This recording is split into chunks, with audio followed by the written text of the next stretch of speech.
Electronic and print media వారికి నమస్కారాలు తెలియజేసుకుంటున్నాం. గత 10 రోజులుగా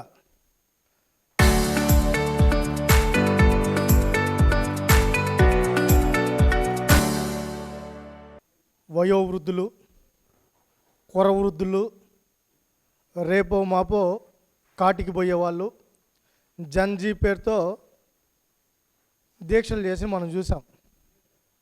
అది కూడా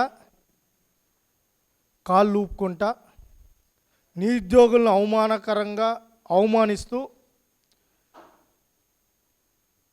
విద్యార్థి లోకమన్నా యువజన లోకమన్నా నిరుద్యోగులన్నా వాళ్ళ బాధ, వాళ్ళ కష్టం, వాళ్ళ శ్రమ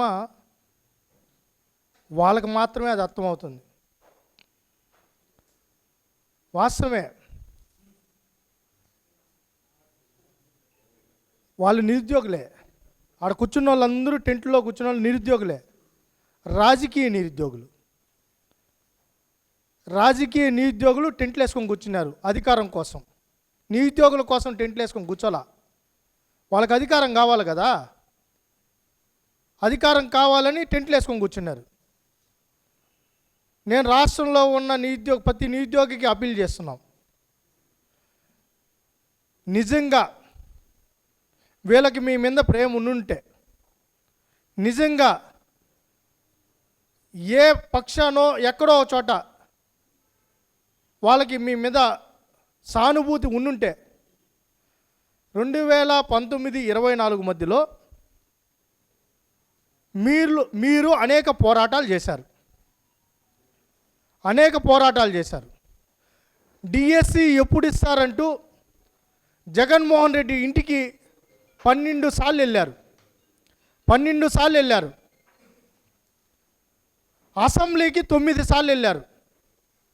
12 సార్లు జగన్మోహన్ రెడ్డి గారి ఇంటికి, 9 సార్లు అసెంబ్లీకి, జిల్లా కలెక్టరేట్లకి 29 సార్లు, జిల్లా కలెక్టరేట్ల దగ్గర 29 సార్లు, ఆర్టీఓ ఆఫీసుల కాడ 20 సార్లు ఆర్టీఓ ఆఫీసుల కాడ, ఎంఆర్ఓ ఆఫీసులకి. అప్పుడు నిరుద్యోగులు, డిఎస్సి అభ్యర్థులు, డిఎస్సికి ప్రిపేర్ అయిన వాళ్ళు వెళ్ళినప్పుడు వీళ్ళు ఎక్కడ ఉన్నారు? ఇప్పుడు టెంట్లు వేసుకొని కూర్చున్నారు చూడు, కాళ్ళు ఉప్పుకుంటా. ఈ వయోవృద్ధులు, ఈ రాజకీయ నిరుద్యోగులు, కుహానా మేధావులు వాళ్ళు ఎక్కడున్నారు? నిజంగా మీరు ఆ రోజు జగన్మోహన్ రెడ్డి గారిని మీరు అడుగుంటే, అయ్యా జగన్మోహన్ రెడ్డి గారు, ఇక్కడ మీరు ఆ రోజు 2019లో ఊరూరా తిరిగి మెగా డిఎస్సిని పెడతా, నేను అధికారంలోకి వస్తానే ఖాళీగా ఉన్న ప్రతి పోస్టును భర్తీ చేస్తాను, నమ్మండి అని చెప్పి మీరు తిరిగారు. మీరు డిఎస్సి ఇవ్వడం లేదు, నిరుద్యోగులంతా రోడ్డు ఎక్కారు, ధర్నాలు చేస్తున్నారు, వాళ్ళకి మనం మద్దతు ఇవ్వాలి అని చెప్పి మీరు అడుగుంటే ఈరోజు మిమ్మల్ని నమ్ముంటారు. ఆ రోజు ఎక్కడ పడుకోన్నారా? ఏ కొంపలో పడుకోన్నారని అడుగుతున్నాం. ఏ కొంపలో పడుకోన్నారు?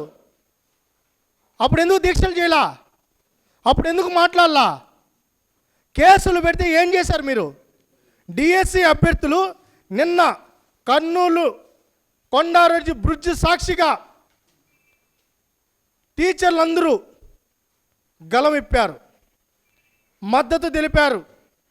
ఇది మెగా డిఎస్సినే, ఒక బ్రహ్మాండమైన డిఎస్సి నిర్వహించారు, ఎక్కడ తప్పులు జరగలేదు, మేమే దానికి సాక్షి అని చెప్పి వాళ్ళు గలం విప్పితే అక్కడ మాట్లాడారు. మా మీద ఆ రోజు మీరు కేసులు పెట్టారే, ఆ రోజు ఈరోజు ఇక్కడున్న ఎవరైతే టెంట్లు వేసుకున్న వాళ్ళు ఎందుకు మాట్లాడటం లేదని అడిగారు. దాని మీద ఇంకా ఎందుకు స్పందించలేదని అడుగుతున్నాం. దాని మీద ఎందుకు స్పందించడం లేదు? టీచర్ ఉద్యోగాలే ఖాళీగా లేవని అసెంబ్లీ సాక్షిగా బొత్స సత్యనారాయణ గారు మాట్లాడినప్పుడు ఈ జన్ అని చెప్పుకుంటున్న కురవృద్ధులు జన్ జడ్లో జన్ జీలో ఏందో మాకు అర్థం కాల, దానికి ఏం పేరు పెట్టాలో కూడా మాకు అర్థం కాల. ఇంకొత్త పేరు పెట్టాలి వీళ్ళకి, డాన్సర్లు వీళ్ళు. బహుశా వీళ్ళని చూసినప్పుడు నవ్వాలో ఏడవాలో కూడా అర్థం కాల రాష్ట్రంలో ఉన్న ప్రజలకి. ఆ టెంట్లు కాకి పోవాలంటే అసహ్యంగా ఉంది జనాలకి. ఆ కుహానా మేధావులు దాని మీద ఇంతవరకు స్పందించాల. మరి డిఎస్సి ప్రిపేర్ అవుతున్న అభ్యర్థుల మీద గత ప్రభుత్వంలో కేసులు ఎందుకు పెట్టారు? బొత్స సత్యనారాయణ గారు అసెంబ్లీ సాక్షిగా టీచర్ పోస్టులు ఖాళీగా లేవని చెప్పినప్పుడు ఈ మేధావులు అని చెప్పుకుంటున్న నిరుద్యోగుల పక్షాన అని చెప్పుకుంటున్న వీళ్ళెందుకు ఆ రోజు స్పందించలేదు, మాట్లాడలేదు? ఓడిపోతే గుర్తొస్తారు వీళ్ళకి నిరుద్యోగులు, యువత. గెలిచినప్పుడు గుర్తురారు వీళ్ళకి, పోరాటాలు చేసినప్పుడు గుర్తురారు, ఇప్పుడు గుర్తొస్తారు. ఇదే వాళ్ళు వేసుకున్న టెంట్ ఉంది కదా తిరుపతిలో, ఓల్డ్ మున్సిపల్ ఆఫీస్ కాడ 18 రోజులు ఎస్ఎఫ్ఐ, ఏఐఎస్ఎఫ్, ఏబీఈపీ, అఖిలపక్ష విద్యార్థి యువజన సంఘాలు రోజుకొక వినూత్న కార్యక్రమాలు చేశారు డిఎస్సి మీద. ఆ రోజు ఎందుకు మద్దతు తెలపలేదు అని అడుగుతున్నా. ఇదే తిరుపతిలో వీళ్ళు టెంట్ వేసుకున్న ప్లేస్లోనే ఇక్కడే ఉన్నాడు విద్యార్థి నాయకులు. వీళ్ళు కూడా ఆ రోజు దీక్ష చేశారు, కేసులు అయ్యాయి. ఆ రోజు కూడా ఈస్ట్లో 2 కేసులు, అలిపిల్లో 2 కేసులు, యూనివర్సిటీ పోలీస్ స్టేషన్లో 7 కేసులు పెట్టింది వాస్తవా కాదా అని అడుగుతున్నా. తిరుచానూరు స్టేషన్లో కూడా పెట్టారు, కలెక్టరేట్కి వెళ్ళారని నిరుద్యోగుల మీద. అసెంబ్లీకి వెళ్ళారని చెప్పి అక్కడ కేసులు పెట్టారు. జగన్మోహన్ రెడ్డి గారు ఇంటికి వెళ్ళారని తాడేపల్లి పోలీస్ స్టేషన్లో కేసులు పెట్టింది వాస్తవా కాదని అడుగుతున్నా. నిరుద్యోగుల మీద కేసులు పెట్టిన వీళ్ళు నిరుద్యోగుల పక్షాన పోరాటం చేస్తున్నారంట. నిరుద్యోగులకు వెన్నుపోటు పొడిచిన వీళ్ళు ఈరోజు డిఎస్సి మీద మాట్లాడుతున్నారు. డిఎస్సియే నిర్వహించిన వీళ్ళు, డిఎస్సియే పెట్టని వీళ్ళు, టీచర్ పోస్టులు ఖాళీగా లేవని చెప్పిన వీళ్ళు, అసలు టీచర్ ఉద్యోగాలు ఎక్కడ ఖాళీగా ఉన్నాయని చెప్పిన మాట వాస్తవా కాదా? మళ్ళీ వీళ్ళు డిఎస్సి గురించి మాట్లాడుతున్నారు. ఇంకొక మాట, జగన్మోహన్ రెడ్డి గారు కొంతమందితో అభ్యర్థులతో మాట్లాడుతూ ఏం మాట్లాడారు మీరు విన్నారా? మనం వేసిన పాత కేసుల్లాగా కాకుండా కొత్తగా లాయర్లు పెట్టి వేయండి అన్నారు. ఏది డిఎస్సి నోటిఫికేషన్ ఇచ్చినప్పుడు వీళ్ళు కేసులు వేశారు, 241 కేసులు. హైకోర్టులో, సుప్రీంకోర్టులో కోర్టులు ఖర్చు పెట్టారు డిఎస్సి నిర్వహించకూడదని కోర్టులు ఖర్చు పెట్టారు. నోటిఫికేషన్ ఆపియాలని చూశారు. ఆ నోటిఫికేషన్ ఆపియాలని చూసిన వీళ్ళు, డిఎస్సి నిర్వహించకూడదని చెప్పిన వీళ్ళు, కోర్టులు ఖర్చు పెట్టిన వీళ్ళు ఈరోజు డిఎస్సి అభ్యర్థుల మీద ప్రేమ ఒలగబోస్తున్నారు. ఆ ప్రేమ ధృతరాష్ట్రుడి కౌగిలి. నిరుద్యోగులకు అందరికీ అప్పీల్ చేస్తున్నాం, డిఎస్సి అభ్యర్థులకు అప్పీల్ చేస్తున్నాం. అమ్మ మేము అడుగుతున్నాం, ఈ అభ్యర్థులు ఎవరైతే వాళ్ళ మీద కూడా మాకు గౌరవం ఉంది. 100 మంది ఆశిస్తారు, కానీ ఉన్న పోస్టులు ఇచ్చిన నోటిఫికేషన్ ప్రకారం కొంతమందికి వస్తాయి, కొంతమందికి రావు. రాని వాళ్ళకి బాధ ఉంటుంది. ఆ బాధను కూడా అర్థం చేసుకొనే ఇప్పుడు ఇంకో డిఎస్సి ఇస్తున్నాం. ప్రతి సంవత్సరం డిఎస్సి ఇస్తాం. లోకేష్ గారు స్పష్టంగా చెప్పారు, ప్రతి సంవత్సరం డిఎస్సి ఉంటుంది, జాబ్ క్యాలెండర్ ఉంటుంది. గతంలో నిరుద్యోగులు మనోవేదనకు గురయ్యారు. వాళ్ళు గ్రూప్ 1, గ్రూప్ 2 కానీ డిఎస్సి కానీ ఏదైనా పోస్టులకు నోటిఫికేషన్ ఎప్పుడు వస్తుందో, ఈ సంవత్సరం వస్తుందా, ఆ సంవత్సరం అని మగ్గిపోయేవాళ్ళు. కోచింగ్ సెంటర్లు కూడా వేలు ఖర్చు పెట్టి పుస్తలతో కూడా తనఖా పెట్టిన రోజులు ఉన్నాయి. కానీ ఈరోజు ఆ పరిస్థితి లేదు. గుండె మీద చేసుకొని గ్రూప్ 1 ఈ నెలలో నోటిఫికేషన్ వస్తుంది, ఎగ్జామ్ ఈ నెలలో ఉంటుంది. డిఎస్సి నోటిఫికేషన్ ఏ నెలలో వస్తుందో, ఏ నెలలో నోటిఫికేషను ఎగ్జామ్ ఉంటుందో స్పష్టంగా క్యాలెండర్లోనే డేట్తో కూడా ఇవ్వడం జరిగింది. ఇంత స్పష్టంగా ఈరోజు నిరుద్యోగుల కోసం ఆలోచిస్తున్న ప్రభుత్వం కూటమి ప్రభుత్వం. ఒక పద్ధతి ప్రకారం చేస్తున్నాం. ఇప్పుడు అప్పీల్ చేస్తున్నాం నిరుద్యోగుల్ని, మిమ్మల్ని వాడుకోవాలని చూస్తున్నారు, మిమ్మల్ని రెచ్చగొట్టాలని చూస్తున్నారు. నేను అడుగుతున్న సూటిగా, డిఎస్సీఏ నిర్వహించకూడదనుకున్న వీళ్ళు మీ మీద ప్రేమ ఎందుకు ఒలగబోస్తున్నారు? అడుగుతున్నా, సూటిగా అడుగుతున్నా. మీకు డిఎస్సీఏ నిర్వహించకూడదు అనుకున్న వాళ్ళు ఇప్పుడు డిఎస్సీ అభ్యర్థుల పక్షాన మాట్లాడుతున్నారు. మరి ఎందుకు ఆ రోజు నిర్వహించకూడదని కేసులు వేశారని మీరు ఎందుకు అడగడం లేదని అడుగుతున్నా. మీరు అడగండి, కేసులు ఎందుకు వేశారు జగన్మోహన్ రెడ్డి గారు అని అడగాలి. నిరుద్యోగ యువత ప్రశ్నించాలి. నిన్న టీచర్లు ప్రశ్నించారు, నిరుద్యోగులు కూడా ప్రశ్నించాలి. ఇప్పుడు వచ్చే డిఎస్సి మీద అప్పుడే కేసులు రెడీ చేస్తున్నారంట. జాబ్ క్యాలెండర్ మీద కేసులు రెడీ చేస్తున్నారు. కోర్టుకు వెళ్ళాలని, జాబ్ క్యాలెండర్ని అడ్డుకోవాలని, పోలీస్ శాఖ రిక్రూట్మెంట్ అడ్డుకోవాలని, ఇప్పుడు వచ్చే 26 డిఎస్సిని అడ్డుకోవాలని కోర్టుకు అప్పుడే పిటిషన్లు ప్రిపేర్ చేస్తున్నారు. యూనివర్సిటీ పోస్టుల మీద పిటిషన్లు ప్రిపేర్ చేసి కోర్టులో వేశారు. కోర్టు మొటిక్కాయలు వేస్తా ఉన్నా వీళ్ళకి సిగ్గు రావడంలా. పర్వతనేని చంద్రశేఖర్ రెడ్డి అంట, ఆయన ఎమ్మెల్సీ అంట, కోర్టుకు వెళ్తున్నాడు, చివాట్లు పెట్టించుకుంటున్నాడు, మళ్ళీ వస్తున్నాడు, మళ్ళీ ఒక పిల్లి వేస్తున్నాడు. మేము అడుగుతున్నాం, సిబిఐ ఎంక్వైరీ కావాలా మీకు? CBI enquiry. సిబిఐ మీద వీళ్ళకి ఇప్పుడు ప్రేమ వచ్చింది. సిబిఐని వీళ్ళు ఇప్పుడు నమ్ముతున్నారు. నేను అడుగుతున్నా, సిబిఐ మీద నిన్న సునీతమ్మ మీ చెల్లి వివేకానంద రెడ్డి గారి కుమార్తె మీ పార్టీ అధికారంలోకి రావడానికి ప్రధాన హత్య, ఆయన శవాన్ని అడ్డం పెట్టుకొని, ఆయనకు భౌతిక దేహాన్ని అడ్డం పెట్టుకొని మీరు అధికారంలోకి వచ్చారు. 5 ఏళ్ళు ఎంజాయ్ చేశారు. నిన్న రాష్ట్రపతి గారికి లేఖ రాసింది, సిబిఐని తొందరగా చర్యలు తీసుకోవాలని. ఇదే సిబిఐ అవినాష్ రెడ్డి గారికి మీదకి వస్తే, ఆయన ప్రధాన ముద్దాయని తెలుసుకొని వస్తే సిబిఐ మీద కేసులు పెట్టింది మీరు. ఈరోజు సిబిఐ కావాలంట వీళ్ళకి. సిబిఐ రావాలంట. యాడికి రావాలా? వస్తే కర్నూలులో కేసులు ఎందుకు పెట్టారయ్యా మీరు? కేసులు ఎందుకు పెట్టారు అని అడుగుతున్నాం. సిబిఐ మీద సిబిఐని ఎందుకు అడ్డుకున్నారని అడుగుతున్నాం. ఈరోజు సిబిఐ గుర్తొచ్చింది వీళ్ళకి. మరి వివేకానంద రెడ్డి కేసులో సిబిఐని మీరు ఎందుకు రమ్మని పిలవడం లేదు, ప్రశ్నించడం లేదు?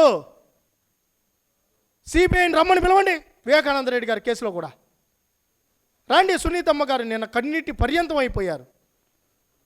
తండ్రి హత్యకు గురయ్యారు. 7 సంవత్సరాల నుంచి ఆర్తనాదాలు పెట్టిన నీ చెల్లి మీ పార్టీ అధికారంలోకి రావడానికి ప్రధాన కారణం వివేకానంద రెడ్డి గారి హత్య. ఆ రోజు కూడా మా మీద వేసేసారు, ఇప్పుడు డిఎస్సి వేసేసినట్టు. నారాసుర రక్త చరిత్ర మీరే వేసేసేది, మా మీద వేసేసేది. దానికి ఇంకోటి ఎందుకు ఈ పాయింట్ చెప్తున్నానంటే, ఆ ఆడియో కాల్ ఉంది చూసినారా, ఎవరు అనుకుంటున్నారా? ఈ 15 లక్షల ఎపిసోడ్ ఉంది చూడండి, వైసీపీ కార్యకర్త వీడే రోసయ్య, ఆ ఫోన్ నెంబర్ వీడిదే, ఇతందే. వీడు నందిగామ సురేష్ ప్రధాన అనుచరుడు. వీళ్ళే మాట్లాడేసి, వీళ్ళే చెప్పేసి, వీళ్ళే ఆడియో రికార్డ్ చేసేసి మళ్ళీ ఎత్తి మా మీద వేసేసేయండి, మసిగుడ్డ వేసేయండి. వివేకానంద రెడ్డి గారిని ఎట్ట తల పగల కొట్టారో, తల ఎలా నరికేశారో ముక్కలుగా, ఈరోజు డిఎస్సి మీద కూడా అలాంటి కొత్తే జరుగుతోంది. అభియోగాలు వేస్తున్నారు. మరి సిబిఐని ఆ రోజు ఇదే జగన్మోహన్ రెడ్డి గారు సిబిఐని వివేకానంద కేసులో సిబిఐ కేసు పెట్టాలని కోరుకున్న ఈయన సిబిఐ వస్తే సిబిఐ మీదే కేసు పెట్టా. నిజమా కాదా ఇది? కర్నూలులో ఎందుకు అడ్డుకున్నారు? ఎందుకు కేసులు పెట్టారు? మరి ఇంకోటి కూడా అడుగుతున్నాం మీడియా పక్షాన, గ్రూప్ వన్ మీ హయాంలోనే జరిగాయి. ఎవరితో కరెక్షన్ చేయించారు? వాచ్మెన్లతో, డ్రైవర్లతో, ఆటో డ్రైవర్లతో, మీ ఇంట్లో పనిచేసే తాడేపల్లి కొంపలో పనిచేసే పనోళ్ళతో గ్రూప్ 1 ఆర్డీఓ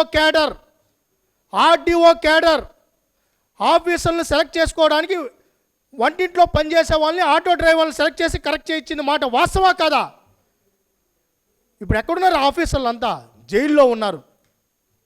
గ్రూప్ 1 మీద ఎందుకు సిబిఐ ఎంక్వైరీ అడగడం లేదని అడుగుతున్నాం. నిరుద్యోగుల పక్షాన్ని అడుగుతున్నాం. సిబిఐ ఎంక్వైరీ కూడా గ్రూప్ 1 మీద ఎందుకు రమ్మని చెప్పి పిలవండి, టెంట్లు వేయండి, అక్కడ కూడా పెట్టండి. గ్రూప్ 1 మీద కూడా ఎంక్వైరీ చేయాలి, సిబిఐ ఎంక్వైరీ చేయాలి అని ఎందుకు అడగడం లేదని అడుగుతున్నాం. ఆ రోజు జగన్మోహన్ రెడ్డి గారు రాజీనామా ఎందుకు కోరుకోలే? మీరంతా ఈ ముసుగు వీరులు, కుహాన మేధావులు, వయోవృద్ధులు, రేపో మాపో కాటికి పోయే వాళ్ళు రాష్ట్రంలో అలజడి సృష్టించాలని చూస్తారా? వీళ్ళంతా మేధావులు, ముసుగులు.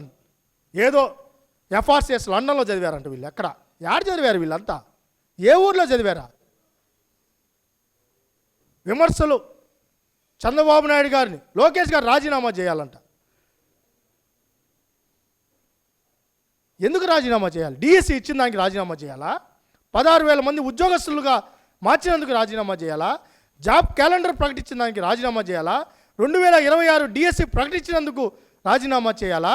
విద్యాశాఖను ప్రక్షాళన చేసి సమర్థవంతమైన విద్యాశాఖ ఈరోజు సమర్థవంతంగా ముందుకెళ్తున్నందుకు ప్రక్షాళన చేయాలా? ఎంతమంది బిడ్డలు ఉంటే అంతమందికి తల్లికి వందనం ఇస్తున్నందుకు రాజీనామా చేయాలా? దేనికి రాజీనామా చేయాలని అడుగుతున్నాం. దేనికి రాజీనామా చేయాలి? కొంతమంది కాలేజీలు యాజమాన్యాలు కూడా ఇంకా పోలా వాసన, వాళ్ళకు మెద్ద తెలుపుతున్నాం, వాళ్ళకు కూడా చెప్తున్నాం. అన్నీ గమనిస్తున్నాం. ఎవరితో వీళ్ళు ర్యాలీలు చేస్తున్నారు? ఎవరితో ర్యాలీలు చేస్తున్నారు? మీరు చూడండి, ఎవరు వీళ్ళంతా? నిన్న ఒకరితో గుండు గీయించారు. డిఎస్సి అభ్యర్థి అని చెప్పారు. లాస్ట్ తీరా చూసి ఆయన డిఎస్సి అభ్యర్థి కాదు అతను. అక్కడ కూడా మోసమే. గుండు కొట్టించుకున్నాడు కూడా మోసకాడే. ఎంత మోసం చేస్తారు? ఎంత నమ్మించాలని ప్రయత్నం చేస్తారు మీరు? మేము అడుగుతున్నాం. స్పోర్ట్స్ నోటిఫికేషన్ ఎడ్యుకేషన్ డిపార్ట్మెంట్ ఇచ్చింది. మా అధికారులు స్పష్టంగా, మా సెక్రటరీ గారు, మా ఎండి గారు చెప్పారు. ఎడ్యుకేషన్ డిపార్ట్మెంట్ ఆన్లైన్లో ఫస్ట్ టైం స్పోర్ట్స్ అథారిటీ ఆన్లైన్లో అప్లికేషన్ తీసుకునింది. సర్టిఫికెట్లు స్పోర్ట్స్ అథారిటీ ఇవ్వదని స్పష్టత ఇచ్చాం. అసోసియేషన్స్ ఇస్తాయి, ఫెడరేషన్స్ ఇస్తాయి. దాని మీద జెన్యూనిటీ కూడా వాళ్ళకే రాయాలి. ఆ అసోసియేషన్స్ ఎవరంటే వైసీపీ. మొత్తం అసోసియేషన్స్ అన్ని వైసీపీ చేతుల్లో ఉన్నది. వాస్తవా కాదా? అథ్లెటిక్స్ కావాలంటే పేపర్ కటింగ్స్ పంపిస్తాం. వైవి సుబ్బారెడ్డి గారు అథ్లెటిక్ అసోసియేషన్, ఇదే జూడో అసోసియేషన్ 2022లో ఆనం నారాయణ రెడ్డి గారి సమీప బంధువుని దించేసి వైసీపీ సజ్జల రామకృష్ణారెడ్డి గారి ఇంట్లో మధ్యస్థం జరిగింది. వాస్తవా కాదని అడుగుతున్నాం. సజ్జల రామకృష్ణారెడ్డి గారు ఇదే జూడో అసోసియేషన్ని బెదిరించింది. వాస్తవా కాదని అడుగుతున్నాం. ఆనం నారాయణ రెడ్డి గారు ఇప్పుడు ఎండోమెంట్ మినిస్టర్గా ఉన్నారు. వాళ్ళ సొంత బంధువుని, తమ్ముడిని జూడో అసోసియేషన్ వెళ్ళగొట్టింది. వాస్తవా కాదా? మీరంతా తప్పులు చేసి తప్పుడు నాయకత్వం వహించి మా మీద ఆరోపణలు చేస్తారా? ఎవరు వాళ్ళని అడుగుతున్నాం. నోటుకొచ్చేట్టు ఏదో మేధావుల్లాగా వివరిస్తున్నారు. నేను అడుగుతున్న, గ్రామ సచివాలయంలో స్పోర్ట్స్ కోటా కింద ఇచ్చిన ఉద్యోగాల సర్టిఫికెట్లు ఎక్కడున్నాయి? కుప్పలుగా ఉన్నాయి. ఆర్టీఐ ఏసీ మేము ఇచ్చి పంపిస్తున్నాం, మా దగ్గర సమాచారం లేదు అని. ఎందుకంటే సమాచారం లేదు కాబట్టి సర్టిఫికెట్లే లేవు. గ్రామ సచివాలయాల్లో రిక్రూట్ అయిన క్రీడాకారులు అని చెప్పుకుంటున్న ఎవరైతే ఉన్నారో ఆ సర్టిఫికెట్లు స్పోర్ట్స్ అథారిటీ దగ్గర లేవు. దాదాపు 40 ఆర్టీఐలు పడ్డాయి, లేవు. ఈరోజు ట్రాన్స్పరెన్సీ ఉంది. తప్పు చేయలేదు కాబట్టి ఆన్లైన్లో సర్టిఫికెట్లు పెట్టాం. మరి గ్రామ సచివాలయాల ఉద్యోగాలకు సంబంధించిన సర్టిఫికెట్లు ఆన్లైన్లో అప్పుడున్న రోజాగా ఉన్న మంత్రి ఎందుకు పెట్టలేదని అడుగుతున్నాం. స్పోర్ట్స్ మినిస్టర్గా ఆమె కదా ఉండింది, మరి పెట్టిందా అని అడుగుతున్నాం. మేము సవాలు విసురుతున్నాం. గ్రామ సచివాలయాల్లో ఉద్యోగాలు ఇచ్చిన లిస్ట్ ఎక్కడుంది? మెరిట్ లిస్ట్ ఎక్కడుంది? ఏ క్రీడలో ఆడారు? ఏ సర్టిఫికెట్తో ఉద్యోగం వచ్చిందో బయట పెట్టే దమ్ము ధైర్యం మీకుందా అని అడుగుతున్నాం. 2022 నుంచి అసోసియేషన్ కోర్టులో ఫైట్ చేస్తుంటే విజిలెన్స్కి రాస్తే మీరేం చేశారని అడిగాం. గ్రామ సచివాలయ లిస్ట్ అడిగారు. ఇలా 2019-24 మధ్యలో క్రీడా కోటా కింద వచ్చిన ఎవరైతే ఉద్యోగస్తులు లిస్టే లేదు, వీళ్ళే పంచుకున్నారు. ఎవరు తీసుకొని వచ్చారు?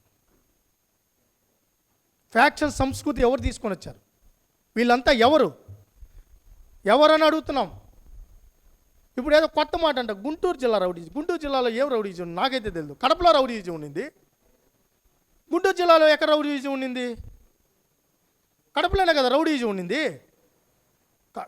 కడపలో రౌడీజం ఉండింది, గోండాయిజం ఉండింది, వాళ్ళని ఫ్యాక్షనిస్ట్ అంటాను. గుంటూరు ఫ్యాక్షనిస్ట్ అని ఎక్కడ నన్నారా? నేను అడుగుతున్నా.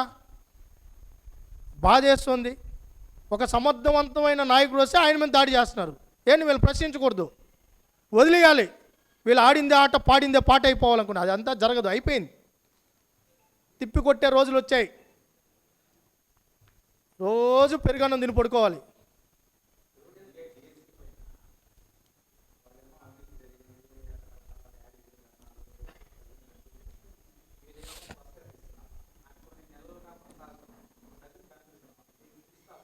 ప్రజలు ఎవరు కన్ఫ్యూజన్లో లేదన్న, ప్రజలు స్పష్టంగా ఉన్నారు. తిట్టుకుంటున్నారు ఈ పని బాట లేకుండా ఏంది డిఎస్సి మీదని. సంవత్సరం రోజులు అయిపోయింది. వాళ్ళు టీచర్లుగా ఉన్నారు, స్కూల్కి వెళ్తున్నారు, పిల్లలు పాఠాలు చెప్తున్నారు.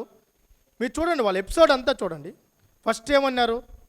కోర్టులో కేసులు వేశారు, అవన్నీ విరిగిపోయినాయి. రేపు తెల్లారితో టీచర్ అభ్యర్థులకి వాళ్ళకి నియామక పత్రాలు ఇస్తారంటే ఆ రోజు ముందు రోజు రాత్రి కూడా కోర్టులు ఖర్చు పెట్టి సుప్రీంకోర్టుకి వెళ్ళారు. అక్కడ మొట్టికాయలు తిన్నారు. మేము ఇన్వాల్వ్ కాము, మంచి జరుగుతుంటే మీకేం బుద్ధి లేదా అని తిట్టి పంపించారు. అయిపోయింది. సంవత్సరం రోజులు నిద్రపోయినారు. టక్కని మేలుకొని ఏమైందని జగన్మోహన్ రెడ్డి అడగతానే ఇప్పుడు మళ్ళీ మొదలుపెట్టారు డిఎస్సి మీద మొదలుపెట్టి ఏం ఒరగబెట్టారని అడుగుతున్నాం. ప్రజలు స్పష్టత ఉంది. ఉద్యోగం వచ్చేవాడు అక్కడే ఉన్నాడు, ఎగ్జామ్ రాసిన వాళ్ళు అక్కడే ఉన్నారు, వాళ్ళ పని వాళ్ళు చేసుకుంటున్నారు. మీకేంటి నొప్పి అని అడుగుతున్నాం. మీకేంటి నొప్పి? వాళ్ళకి కూడా స్పష్టత ఉంది, వాళ్ళకు కూడా బాధే. మొన్న కొంతమంది కూర్చొని ఏంద్రా ఈ కర్మ, వాళ్ళు టీచర్ వాళ్ళు వెళ్ళిపోయినారు, వాళ్ళు ఉద్యోగాలు చేసుకున్నారు, నిద్ర లేచి డిఎస్సి మీద చేయండి. యాడ్ చేశారు మేము డిఎస్సి మీద, తిట్టుకుంటున్నాను మమ్మల్ని రోడ్డు మీద, మోస్తున్నారు మమ్మల్ని. బుద్ధి లేదా వీళ్ళకి? పని బాట లేదా? ఇంకా ఏదైనా ఉంటే చెప్పండి, ఇంకో డిఎస్సి ఇవ్వమని చెప్పండి, ఇంకొన్ని ఉద్యోగాలు భర్తీ చేయమని చెప్పండి. అది పద్ధతి ఏంది ఇదంతా?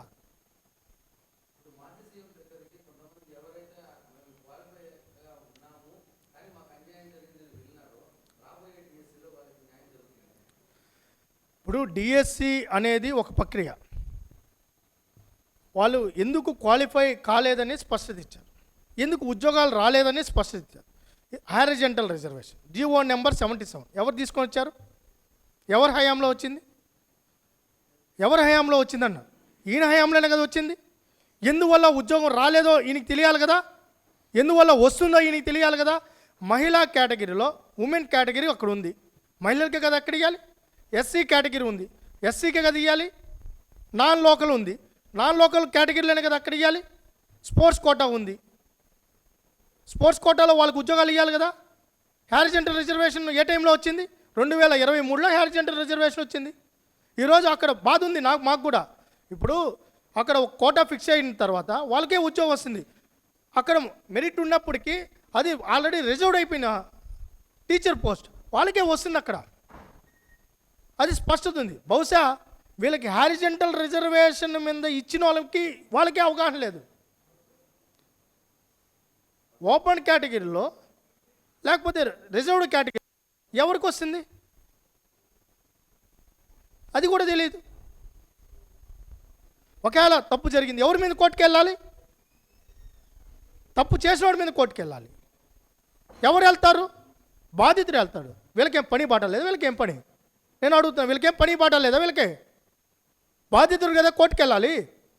ఆడ కూడా కోర్టులో అడిగా, అభ్యర్థులు రాకుండా మీరు ఎందుకు వస్తున్నారంటే అభ్యర్థులు భయపడుతున్నారంట. మన 300 కేసులు వస్తే మరి భయపడితే 300 కేసులు ఎట్టొస్తాయా అని అడిగితే దానికి మాటలా, దానికి నోట్లా. దానికి స్పష్టతలా రోజు మాట్లాడుతున్నారు. కాబట్టి ఏమాత్రం ఇంక వీళ్ళకి లేదులే, సిగ్గు శరం ఏముంటుంది, ఇంక నేను దాన్ని మాట్లాడినా కూడా అది పెద్ద బూత్ అవుతుంది.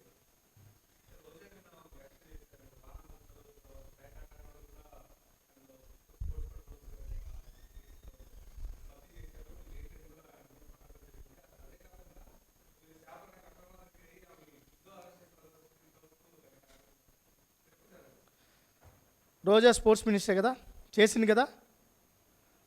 జీవో నెంబర్ 4 ఎలా వచ్చిందో నాకు తెలుసు కదా. నేను సవాల్ ఇస్తున్నా, నేను బహిరంగ చర్చకు సవాల్. రోజాని రమ్మని చెప్పండి, నేను వస్తా. మళ్ళా ఎవరో అంటే నేను కుదరదు. రోజాని రమ్మని చెప్పండి. పేకాట ఆడినోడికి ఉద్యోగం వచ్చుంటే అక్కడే ముక్కు రోడ్డు మీద గీసుకుంటా. పేకాట ఆడినోడికి అంటే బ్రిడ్జ్ గేమ్ బాధేస్తున్నా. ఆ మాట చెప్పాలంటే కూడా నాకు బాధేస్తాను. బ్రిడ్జ్ గేమ్ అని ఏదైతే వీళ్ళు చెప్తున్నారో ఆ బ్రిడ్జ్ గేమ్ని మేము రికగ్నైజ్ చేయాల. ఆ బ్రిడ్జ్ గేమ్ని రికగ్నైజ్ చేసింది government of India, MYAS minister of sports authority. అది ఏషియన్ గేమ్ క్రీడ కాబట్టి వాళ్ళు రికగ్నైజ్ చేశారు. స్పోర్ట్స్ కోడ్ ప్రకారం, స్పోర్ట్స్ పాలసీ ప్రకారం, కేంద్ర ప్రభుత్వంలో ఏదైతే నిబంధనల ప్రకారం అక్కడున్న క్రీడలు ఇక్కడ మేము ఇవ్వాలి. ఇచ్చిన ప్రకారం దాన్ని కూడా బి కేటగిరీలో పెట్టాం.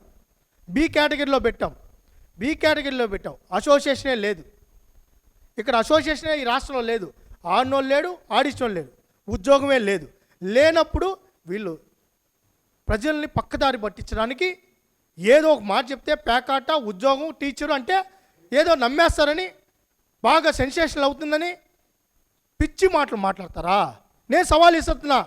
నువ్వు స్పోర్ట్స్ మినిస్టర్గా చేసావు కదా, మరి రా, అన్నిటి మీద చర్చిద్దాం. నీ హయాంలో ఇచ్చిన ఉద్యోగాల మీద, మా హయాంలో ఇచ్చిన ఉద్యోగాల మీద, మీ హయాంలో ఏ శాఖలో ఏం చేశారో, ఏం పడ్డారో ఆడదాం, అందరి మీద కూడా చర్చిద్దాం.